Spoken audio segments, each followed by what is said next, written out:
Bienvenido a Frases Brillantes. Hoy te traemos Michel Foucault. Nació en Francia en 1926. Fue un historiador, psicólogo, teórico social y filósofo francés que, a lo largo de su vida, ejerció como profesor en varias universidades francesas y estadounidenses. Fue catedrático de Historia de los Sistemas de Pensamiento. Frases de Michel Foucault. El saber es el único espacio de libertad del ser. No me pregunten quién soy, ni me pidan que siga siendo el mismo. El hombre y la vanidad mueven el mundo. La más desarmada ternura, así como el más sangriento de los poderes, necesitan la confesión. El lenguaje es, como saben, el murmullo de todo lo que se pronuncia, y es al mismo tiempo ese sistema transparente que hace que, cuando hablamos, se nos comprenda. En pocas palabras, el lenguaje es a la vez todo el hecho de las hablas acumuladas en la historia y además el sistema mismo de la lengua. La locura no se puede encontrar en estado salvaje. La locura no existe sino en una sociedad. Ella no existe por fuera de las formas de la sensibilidad que la aíslan y de las formas de repulsión que la excluyen o la capturan. Para que el Estado funcione como funciona es necesario que haya del hombre a la mujer o del adulto al niño relaciones de dominación bien específicas que tienen su configuración propia y su relativa autonomía. El discurso no es simplemente aquello que traduce las luchas o los sistemas de dominación, sino aquello por lo que, y por medio de lo cual se lucha, aquel poder del que quiere uno adueñarse. ¿Qué es lo que hace que la literatura sea literatura? El hombre es una invención cuya fecha reciente muestra con toda facilidad la arqueología de nuestro pensamiento. Todo sistema de educación es una forma política de mantener o de modificar la adecuación de los discursos, con los saberes y los poderes que implican. La verdadera razón no está libre de todo compromiso con la locura. Por el contrario, debe seguir los caminos que ésta le señala. Si la genealogía plantea por su parte la cuestión del suelo que nos ha visto nacer, de la lengua que hablamos o de las leyes que nos gobiernan, es para resaltar los sistemas heterogéneos, que, bajo la máscara de nuestro yo, nos prohíben toda identidad. Las relaciones de poder múltiples atraviesan, caracterizan, constituyen el cuerpo social, y éstas no pueden disociarse, ni establecerse, ni funcionar sin una producción, una acumulación, una circulación, un funcionamiento del discurso. Es feo ser digno de castigo, pero poco glorioso castigar. Lo propio del saber no es ni ver ni demostrar, sino interpretar. Entre cada punto del cuerpo social, entre un hombre y una mujer, en una familia, entre un maestro y su alumno, entre el que sabe y el que no sabe, pasan relaciones de poder que no son la proyección pura y simple del gran poder del soberano sobre los individuos. Son más bien el suelo movedizo y concreto sobre el que ese poder se incardina, las condiciones de posibilidad de su funcionamiento. Cada individuo debe llevar su vida de tal forma que los demás puedan respetarla y admirarla. Las cárceles, los hospitales y las escuelas presentan similitudes porque sirven para la intención primera de la civilización, la coacción. Cuando la confesión no es espontánea ni impuesta por algún imperativo interior, se la arranca, se la descubre en el alma o se la arranca al cuerpo. Cuando un juicio no puede enunciarse en términos de bien y de mal, se lo expresa en términos de normal y de anormal. Y cuando se trata de justificar esta última distinción, se hacen consideraciones sobre lo que es bueno o nocivo para el individuo. son expresiones de un dualismo constitutivo de la conciencia occidental. Hay que ser un héroe para enfrentarse con la moralidad de la época. Desde hace 2 décadas vivo en estado de pasión con una persona, es algo que está más allá del amor, de la razón, de todo, solo puedo llamarlo pasión. La libertad es la condición ontológica de la ética, pero la ética es la forma reflexiva que adopta la libertad.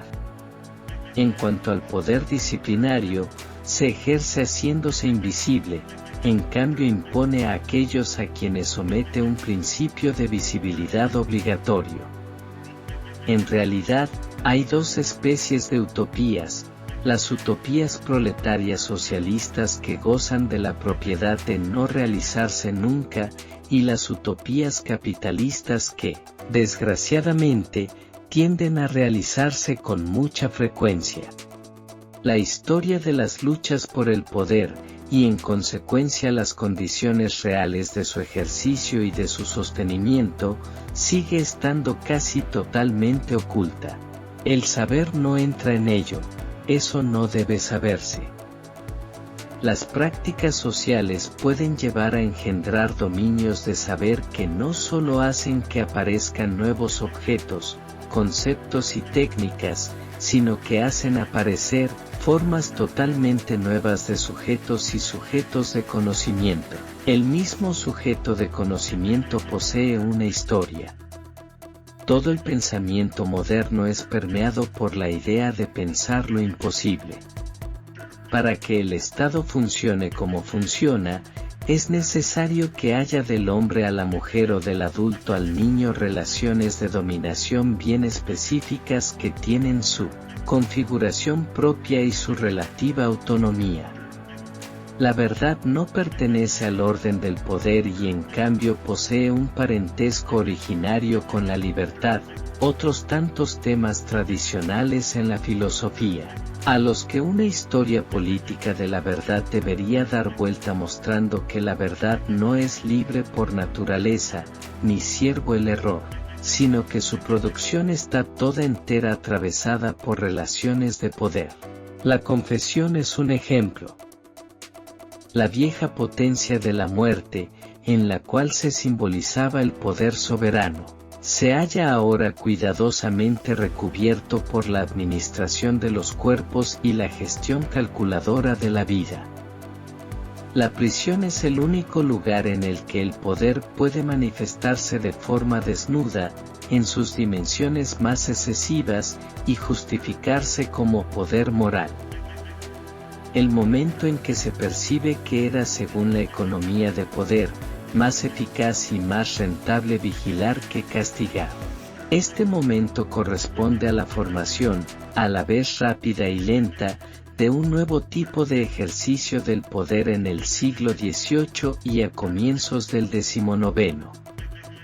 Entre las marcas y las palabras no existe la diferencia de la observación y la autoridad aceptada, o de lo verificable y la tradición.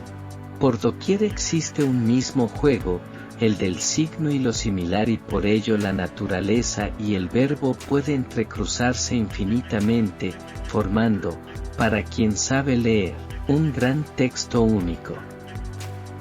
La delincuencia, con los agentes ocultos que procura, pero también con el rastrillado generalizado que autoriza, constituye un medio de vigilancia perpetua sobre la población, un aparato que permite controlar, a través de los propios delincuentes, todo el campo social. El lenguaje es, de un cabo a otro, discurso, gracias a este poder singular de una palabra que hace pasar el sistema de signos hacia el ser de lo que se significa. El estructuralismo no es un método nuevo, es la conciencia despierta e inquieta del saber moderno. Las cosas y las palabras van a separarse. El ojo será destinado a ver y solo a ver, la oreja solo a oír. El discurso tendrá desde luego como tarea el decir lo que es, pero no será más que lo que dice. La doctrina vincula a los individuos a ciertos tipos de enunciación y como consecuencia les prohíbe cualquier otro, pero se sirve, en reciprocidad, de ciertos tipos de enunciación para vincular a los individuos entre ellos, y diferenciarlos por ello mismo de los otros restantes. No existe relación de poder sin constitución correlativa de un campo de saber, ni de saber que no suponga y no constituya al mismo tiempo unas relaciones de poder. Hacen falta mapas estratégicos, mapas de combate, porque estamos en guerra permanente, y la paz es, en ese sentido, la peor de las batallas, la más solapada y la más mezquina. Todo saber analítico está, pues, invenciblemente ligado a una práctica, a esta estrangulación de la relación entre dos individuos, en la que uno escucha el lenguaje del otro, liberando así su deseo del objeto que ha perdido, haciéndole entender que lo ha perdido, y liberándolo de la vecindad siempre repetida de la muerte, haciéndole entender que un día morirá. El comentario conjura el azar del discurso al tenerlo en cuenta, permite decir otra cosa aparte del texto mismo, pero con la condición de que sea ese mismo texto el que se diga, y en cierta forma, el que se realice. Se tiene la costumbre de creer que la prisión era una especie de depósito de criminales, depósito cuyos inconvenientes se habrían manifestado con el uso de tal forma que se diría era necesario reformar las prisiones, hacer de ellas un instrumento de transformación de los individuos. En todos los tiempos, y probablemente en todas las culturas, la intimidad corporal ha sido integrada a un sistema de coacción, pero solo en la nuestra, y desde fecha relativamente reciente, ha sido repartida de manera así de rigurosa entre la razón y la sinrazón, y, bien pronto, por vía de consecuencia y de degradación, entre la salud y la enfermedad, entre lo normal y lo anormal. Lo importante es que la intimidad corporal no haya sido únicamente una cuestión de sensación y de placer, de ley o de interdicción, sino también de verdad y de falsedad, que la verdad de la unión entre los cuerpos haya llegado a ser algo esencial, útil o peligroso, precioso o temible, en suma, que la intimidad corporal haya sido constituido como una apuesta en el juego de la verdad. El cuerpo interrogado en el suplicio es a la vez el punto de aplicación del castigo y el lugar de obtención de la verdad. Y de la misma manera que la presunción es solidariamente un elemento de investigación y un fragmento de culpabilidad, por su parte el sufrimiento reglamentado del tormento es a la vez una medida para castigar y un acto de información. El sistema de signaturas invierte la relación de lo visible con lo invisible. La semejanza era la forma invisible de lo que, en el fondo del mundo, hacía que las cosas fueran visibles. Sin embargo, para que esta forma salga a su vez a la luz, es necesaria una figura visible que la saque de su profunda invisibilidad. La disciplina es un principio de control de la producción del discurso. Ella le fija sus límites por el juego de una identidad que tiene la forma de una reactualización permanente de las reglas. La disciplina es una forma de ejercer el control. Así pues, pone límites y reglas y ahoga el libre albedrío y la creatividad de los seres humanos. El autor es quien da al inquietante lenguaje de la ficción sus unidades, sus nudos de coherencia, su inserción en lo real. El autor se encarga de que el lector sienta las sensaciones y emociones en las obras de ficción. El ejemplo se buscaba no solo suscitando la conciencia de que la menor infracción corría el peligro de ser castigada, sino provocando un efecto de terror por el espectáculo del poder cayendo sobre el culpable. En este extracto se habla de que las normas infringidas no solamente son castigadas, sino que la idea de infringirlas provoca miedo. Donde hay poder, hay resistencia. Foucault establece una dialéctica entre fuerzas que se oponen. No soy un profeta, mi trabajo es construir ventanas donde antes solo había pared. No hay una verdad revelada, sino indicios que existen en el presente. Quizás hoy en día el objetivo no es descubrir lo que somos, sino rechazarlo. Este filósofo habla sobre nuestra conflictiva relación con nuestra autoimagen. La Ilustración, que descubrió las libertades, también inventó la disciplina. Nuevas formas de liberación traen consigo otras alternativas de control. No me preguntes quién soy y o pidas que me mantenga siempre igual. Las personas son un constante flujo de cambios. El individuo es el producto del poder. Los choques de fuerzas definen dónde empieza una entidad y dónde empieza otra. El lenguaje de la psiquiatría es un monólogo de la razón sobre la locura. Una de las frases de Foucault que critican el uso de la racionalidad como explicación circular de la realidad. A diferencia del alma representada por la teología cristiana, el alma no nace del pecado y está sujeta al castigo, sino que nace del castigo y de mecanismos de supervisión. Las subjetividades aparecen con la conciencia de peligro. Creo que no existe la necesidad de saber exactamente lo que soy. Lo que quiero comunicar no es que todo es malo, sino que todo es peligroso. El hombre es una invención reciente, y su fecha de desaparición quizás esté cerca. Sabernos pequeños en la historia es necesario para relativizar nuestra visión de la realidad. Estamos adentrándonos en la época de la cosificación obligatoria. Las nuevas formas de vida nos llevan a tratarlo todo como un objeto disponible en el mercado. El juego seguirá valiendo la pena mientras no sepamos cómo termina. La incertidumbre añade sentido a los proyectos. El poder y el placer no se anulan, se persiguen y se reactivan. Todo es peligroso, nada es inocente. El poder, en suma, se ejerce más que se posee.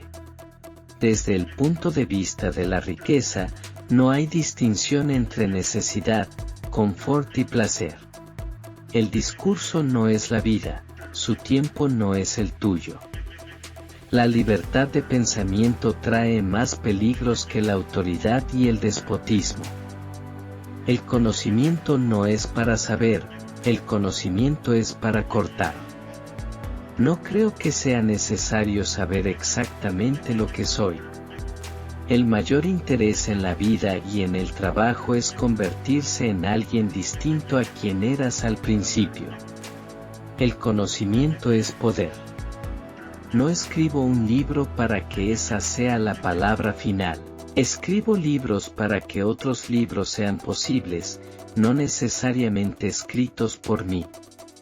El adversario estratégico es el fascismo. El fascismo en todos nosotros, en nuestras cabezas y en nuestro comportamiento cotidiano, el fascismo que nos hace amar el poder, desear lo mismo que nos domina y nos explota. Gracias por llegar al final de esta recopilación de frases brillantes de Michel Foucault. Haz clic en el botón de suscripción y únete a nosotros. Juntos, vamos a iluminar cada día con frases brillantes. No te lo pierdas.